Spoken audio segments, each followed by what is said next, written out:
అదేవిధంగా కాళేశ్వరం కూడా కాళేశ్వరం ఎవరు కట్టారో నువ్వు ఆలోచన చేసుకో. కాళేశ్వరం ఎందుకు కూలిందో నువ్వు ఆలోచన చేసుకో.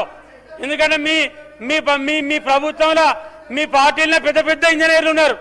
మీ మీ మీ మీ మీ ప్రజాప్రతినిధుల ఇంజనీర్లు, అప్పుడు ముఖ్యమంత్రి గారు ఇంజనీరు, అప్పుడు భారీ నీటి శాఖ మంత్రి ఇంజనీర్లు మీరే కదా.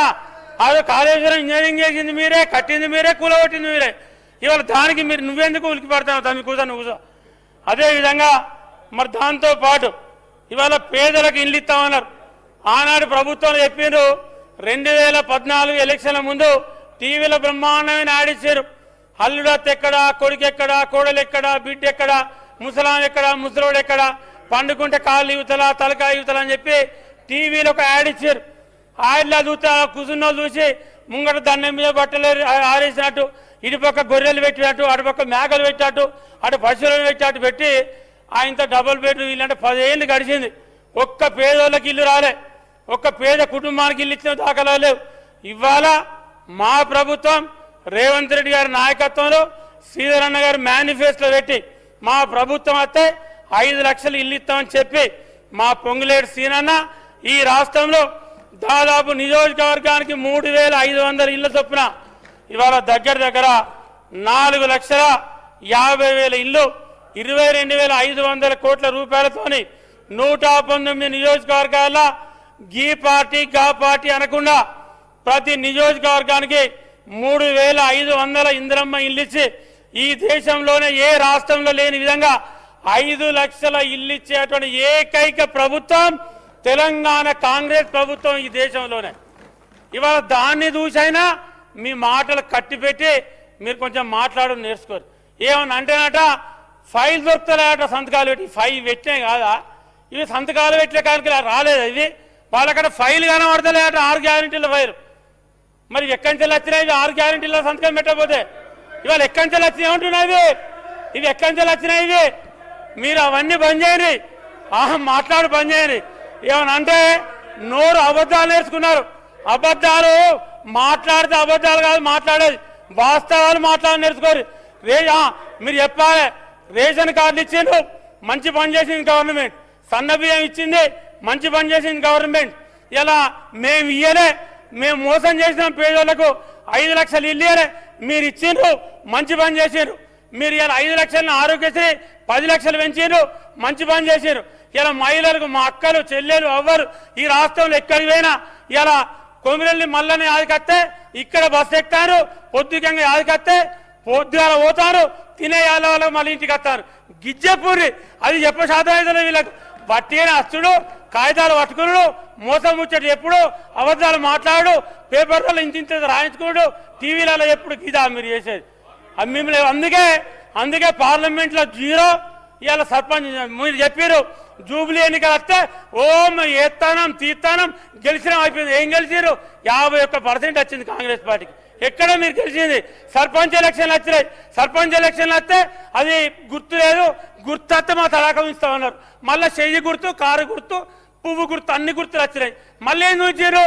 ఎల్లెలు కలవటారు. మళ్ళా ఇది మీ పరిపాలన. దానికి దానికి అబద్ధాలే వద్దారు, చెప్పుడే చెప్పుడు. జర పని చేయరా అన్న, కౌశిక్ తమ్మి జర పని చేయరా నాయన, అవన్నీ పని చేసుకో. ఎందుకు అచ్చేదైపోయేది? అధ్యక్ష వీళ్ళు చెప్పేటి అన్ని మోసాలు, అబద్ధాలు. అందుకే జనాలు ఎవ్వరు వాళ్ళ మాటలు నమ్మతలేరు. ఇవాళ ఇంకోటి అందుకే అలవాటుగా చూపించి ఆడుంటే ఎటు పోతుంది అలవాటు? అది పోతుందా? అంతకుముందు ఇంట్లో చూపించిన అలవాటేనా అది? అదేవిధంగా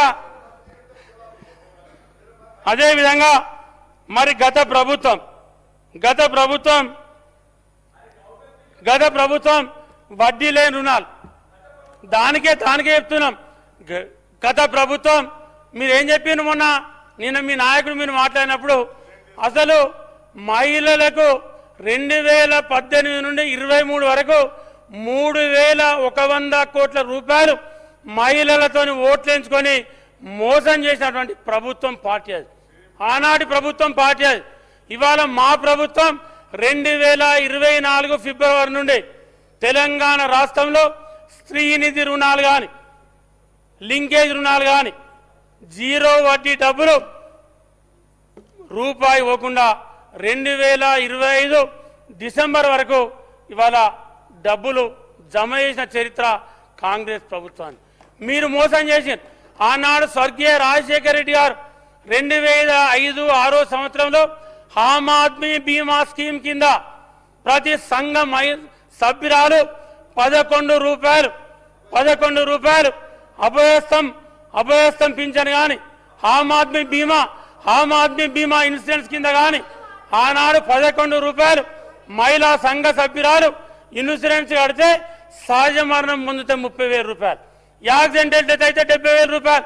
మీ ప్రభుత్వం వచ్చిన తర్వాత మహిళలను మోసం చేసి ఇన్సూరెన్స్ స్కీమ్ తీసేస్తే 100,000 మంది మహిళలు వాళ్ళ కుటుంబాలు 10 ఏళ్ల రోడ్డు మీద పడ్డాయి.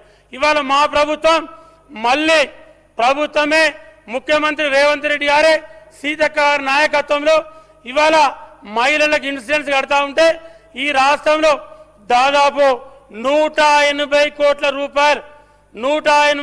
రూపాయలు ఇవాళ స్త్రీనిధి రుణాలు కానీ లింకేజ్ రుణాలు కానీ 2 లక్షల వరకు ఆ సంఘ సభ్యురాలు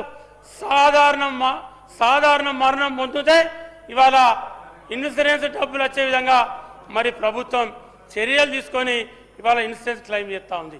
యాక్సిడెంటల్ డెత్ అయితే ఆ కుటుంబానికి 10 లక్షల రూపాయలు వచ్చే విధంగా ఇవాళ ప్రభుత్వం చర్యలు తీసుకున్నది.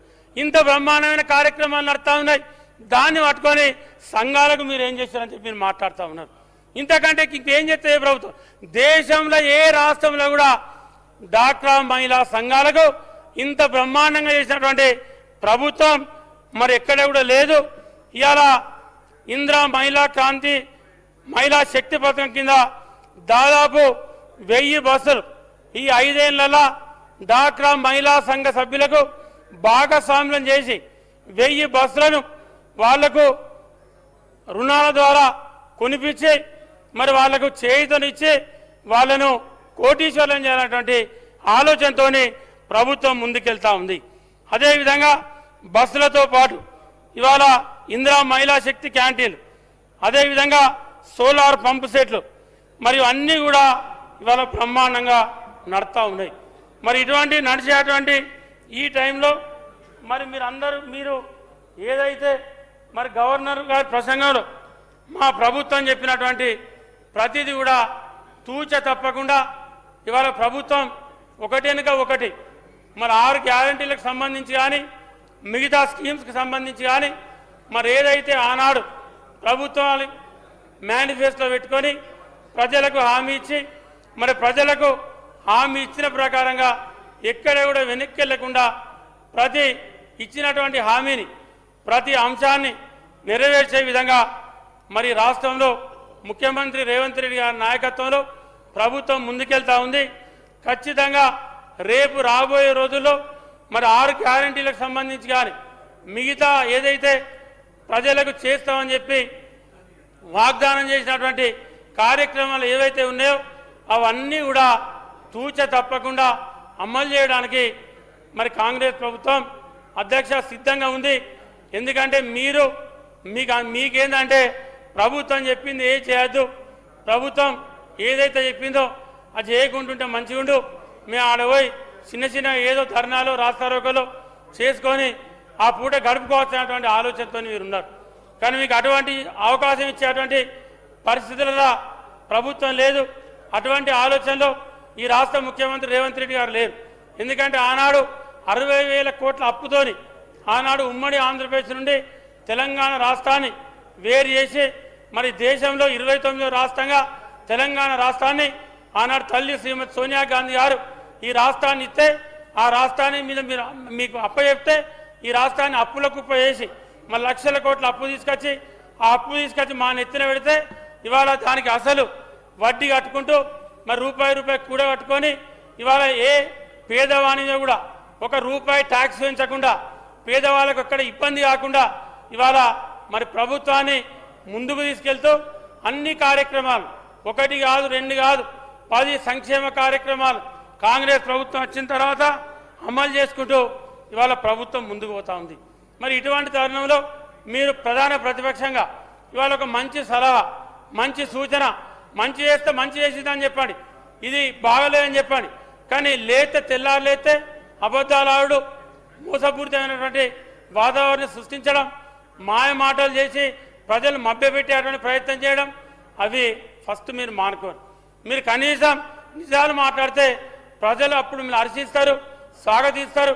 కనీసం ఇప్పుడైనా నిజం మాట్లాడతారని చెప్పి రేపు జడ్పీటీసీ ఎంపీపీ వస్తే కనీసం 4 సీట్లను గెలవడానికి అవకాశం ఇస్తారు. కానీ మీరు అది లేకుండా మాట్లాడితే అబద్ధాలు, రోజు నిజం మాట్లాడాలి. అబద్ధం ఆడితేనే మీకు కడుపు నిండుతుంది, నిజం మాట్లాడితే మీకు కడుపు నిండదు. రోజు మీరు ఎన్ని అబద్ధాలు ఆడినా అని పోటీ వాడు అబద్ధాలు ఆడితే ఆ రోజు మీకు తృప్తి అవుతుంది. అది మీ పరిస్థితి. ఫస్ట్ దాని నుండి మీరు బయటపడరు. ఎందుకంటే నిజాలు మాట్లాడితేనే ప్రజలు స్వాగతిస్తారు. ఎందుకంటే మనం 1 సారి 2 సార్లు 3 సార్లు 4 సార్లు చూస్తారు, అరే ఈయన అబద్ధం మాట్లాడిందా లేదా నిజం మాట్లాడిందా, ఈయన ఏం మాట్లాడుతాడా ఏం చెప్తాడు, ప్రజలు మాట్లాడేది అనుకున్నాం వాస్తవాలు దగ్గర ఉందా దూరం ఉందా అనేది ప్రజలు ఆలోచించేటువంటి అవకాశం ఉంటుంది. కాబట్టి ఇప్పటికైనా వాస్తవాలు మాట్లాడు నేర్చుకొని మళ్ళీ కూడా మీకైనా డౌట్ ఉంటే ఇక్కడ మంత్రులు ఉన్నారు, ముఖ్యమంత్రి అన్నారు, మీరు వాళ్ళని అడగండి. వాళ్ళ ప్రశాంత్ అన్న నువ్వు పెద్ద లీడర్, నేను నన్ను ఎందుకు అడితే, మా ప్రశాంత్ అన్న సీనియర్ లీడర్, ఆయన 3 సార్లు 4 సార్లు గెలిచాడు, నేను 2 సార్లు గెలిచాను, నన్ను అడిగితే ఉంటుంది. కానీ విషయం చెప్తున్నా, మీరు మాకంటే సీనియర్ కాబట్టి కొన్నైనా వాస్తవాలు మాట్లాడితే బాగుంటుంది అనేది నా ఆలోచన. అంతే, అదే నేను మీకు చెప్పేది. ఎందుకంటే మీరు సీనియర్ కాబట్టి మంచి సూచన ఇవ్వండి, మీ అనుభవాన్ని అంటే అంత రంగరించి ఒక మంచి సూచన ఇస్తే ప్రభుత్వం ఇంకా మంచిగా బ్రహ్మాండంగా చేసడానికి అవకాశం ఉంటుంది. కానీ ఇప్పుడు ఎలక్షన్లు వచ్చినారే తెల్లారితే నేను ఎమ్మెల్యే ఎలక్షన్లో, దానికి అబద్ధాలు ఎందుకు, ఉరికిలాటేందుకు, ఉలికిపాటేందుకు? ఆ ఎలక్షన్లు వచ్చినప్పుడు ప్రజలకు నచ్చింది అనుకో, ఎవరికి నష్టం వాళ్ళకి ఓట్లు వేసుకుంటాం.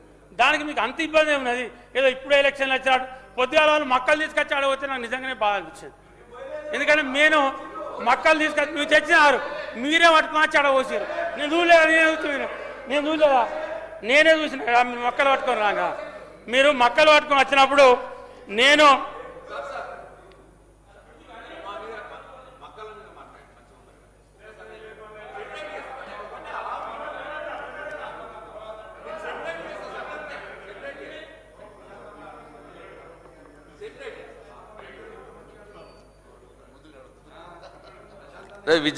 విజయన్న మాట్లాడుతూ, విజయన్న మంచిగా ఇప్పుడు విప్ అవుతాడని వచ్చింది మాకు న్యూస్. విప్గా చీఫ్ విప్ అయినా మంచిదే. అయితే మేము ఇవాళ ప్రొద్దున సార్ ఈ రాష్ట్రంలో ఉన్నటువంటి మొక్కజొన్న పండిస్తున్నటువంటి రైతుల యొక్క బాధలు ప్రభుత్వ దృష్టికి తీసుకురావడానికి ఒక డెమాన్స్ట్రేషన్ చేసినాం సార్. ఆ మక్క కంకులు పట్టుకొని మక్క సంచి పట్టుకొని వస్తే ప్రభుత్వ దృష్టికి వస్తే తొందరగా కొనుగోలు కేంద్రాలు ఏర్పాటు చేస్తారేమో నాకు ఆశతోటి ప్రతిపక్ష పార్టీగా మా బాధ్యతగా డెమాన్స్ట్రేషన్ చేసినాం. అయితే మేము హౌస్లోకి రాకున్న మొదలే గేట్ మొదలు ఆ మార్షల్స్ మా దగ్గర ఉన్న దాన్ని తీసి కింద పడే మూలంగా ఆ మక్కలు కింద పడ్డాయి సార్. అంతేగాని మేము కింద పడగొట్టలేదు సార్. మేము రైతుల కోసం చేసిన ప్రయత్నం మీ దృష్టికి వచ్చింది, ప్రభుత్వ దృష్టికి వచ్చింది, తొందరగానే కొనుగోలు కేంద్రాలు ఏర్పాటు చేస్తామన్నారు. దానికి చాలా ధన్యవాదాలు. మార్షల్స్ చేయడం మూలంగానే, మార్షల్స్ కింద పడేయడం మూలంగానే మక్కలు కింద పడ్డాయి సార్. Thank you. ఇది నేను సెట్ చేయడానికి, రికార్డ్ సెట్ చేయడానికి చెప్తున్నా సార్. Thank you. ఇప్పుడు ఒకటి అధ్యక్ష ఇప్పుడు అసెంబ్లీ స్టార్ట్ అయ్యి 2 రోజులు అయింది. ఇప్పుడిప్పుడే మక్క పేరెంలో ఇది కోసులు స్టార్ట్ అయింది.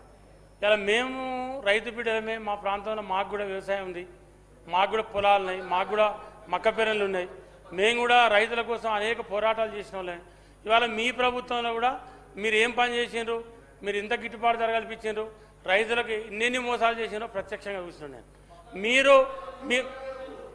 మీరు చెప్పినట్టు ఏ రోజు కూడా మేము రైతులకు మీరు పత్తి వేయద్దు, పత్తి పెట్టి పరిశాన్ కావద్దు, మీరు వడ్లు పెట్టమని మేము చెప్పారు. లేదు వడ్లద్దు, మీరు దొడ్డు వడ్లు పెట్టుండి, లేదు సన్న వడ్లు పెట్టమని మేము ఏ రోజు చెప్పలే. మా ప్రభుత్వం చెప్పలే, మా ముఖ్యమంత్రి చెప్పలే, మా వ్యవసాయ శాఖ మంత్రి చెప్పలే, మా మంత్రులు చెప్పలే, మా ఎమ్మెల్యే చెప్పలే. కానీ ఆనాడు మీరు మీ ప్రభుత్వంలో అధ్యక్ష వాళ్ళ ప్రభుత్వంలో ప్రతిసారి ఒకసారి అసలు వడ్లే పెట్టద్దు, అసలు వడ్లు కొనరే, వాళ్ళ కొనేటోళ్ళు లేరు, కొనద్దు పెట్టద్దు వాళ్ళు వరేస్తే ఉరి అన్నారు, మీరు వరే పెట్టద్దని చెప్పారు. కానీ ఇవాళ ఎంత కష్టమైనా ఎంత ఇబ్బంది అయినా కేంద్ర ప్రభుత్వం ఇవాళ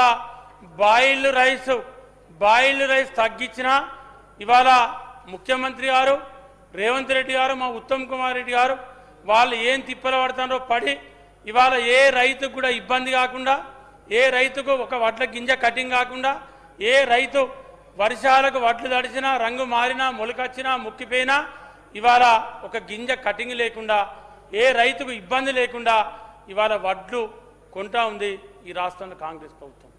అదేవిధంగా ఇవాళ మక్కలు కూడా మొన్న వర్షాకాలం పంటప్పుడు మార్క్ఫెడ్ ద్వారా ఈ ప్రభుత్వం కొన్నది కాంగ్రెస్ ప్రభుత్వం. అది వాళ్ళు ప్రత్యక్షంగా చూసారు. మీరు అసెంబ్లీ నడుస్తూ ఉంటే ఒక రిప్రజెంటేషన్ ఉంటుంది ముఖ్యమంత్రి గారు, లేదు మీ దృష్టికి అయితే వ్యవసాయ శాఖ మంత్రి గారు అన్నారు, వారి దృష్టికి తీసుకుపోయిండ్రి.